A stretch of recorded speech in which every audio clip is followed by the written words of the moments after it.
добри, нашиот цвет. Сакам да ги гледам нашите гости во новиот цвет. Рече, господине. Шапка, за да ве поздравам. Шапка.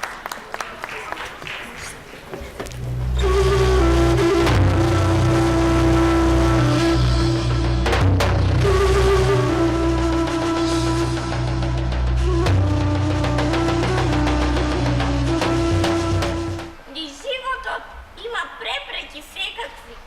Некои болесни, некои потешки.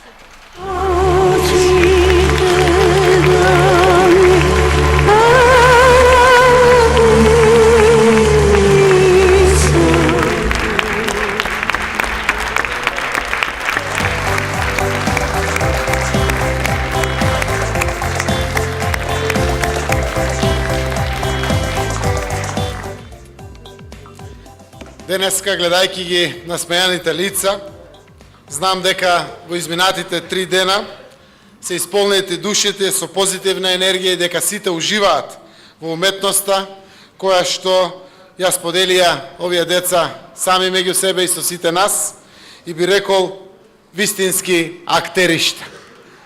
Почитувани, 5-годишната традиција на игри без маска, театар без дискриминација, воопшто не е мал јубилеј и секако е повод истиот да се слави, особено имајќи го во предвид фактот дека овој меѓународен фестивал е единствен на Балканот од ваков вид. По примерот на ваквите фестивали, чија крајна цел е вклучување на лицата со попреченост во сите културни настани, нашата земја, како институција е пред се да создадеме општество кое повеќе нема да стигматизира лица со каква било попреченост. Да создадеме општество кое што во себе ќе ги вклучи сите, без разлика на нивниот физички изглед или ниво на ментален развој. Она што започнавме да го правиме за лицата со каква било попреченост уште минатата година, секако не запре годинава. И ве уверувам дека со силен интензитет ќе продолжиме да го правиме и понатаму.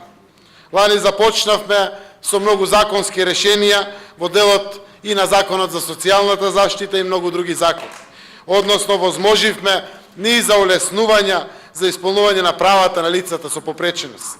Например, родителите може да работат со скратено работно време и по 26-та година на своето дете со попреченост, а правото на посебен додаток по навршување на 26-та година по автоматизам преминува во право на помош и нега од трето лице.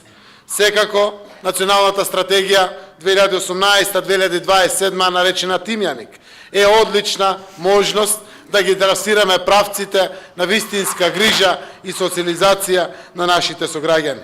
Во насока на проширување на мрежата, на постоечки услуги и алтернативни форми на грижа и заштита на овие ранливи категории на граѓани, се отворени неколку нови дневни центри, и тоа за деца со церебрална парализа во Прилеп и Скопје, за деца со попреченост во Велес, Кочани и во Македонска Каменица. Отворен е и центар за продолжен престој на деца со попреченост во Куманово, а во завршна фаза е отварање на центарот за престој и рехабилитација на деца со Даунов синдром во Скопје. Како поддршка на биолошките семејства кои имаат деца со попреченост, ги зголемивме вкупните износи за поддршка и на правото на посебен додаток и уште многу други привилегии. Но не би сакал денеска навистина на овој прекрасен настан да ги кажувам сите новини кои што се случуваат во поддршка на лицата со посебни потреби. Денеска сме овде да дадеме поддршка токму на нашите сограѓани, лицата со посебни потреби, за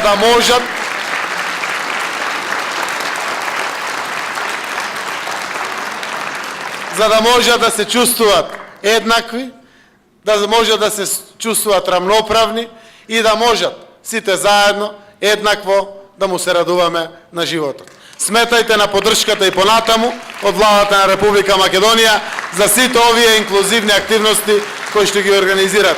И од името на владата ви благодарам на сите, и на организаторите, и на училиштата кои што заедно создавате нешто кое што ја прави Македонија побаво место за живење за сите. Благодарам.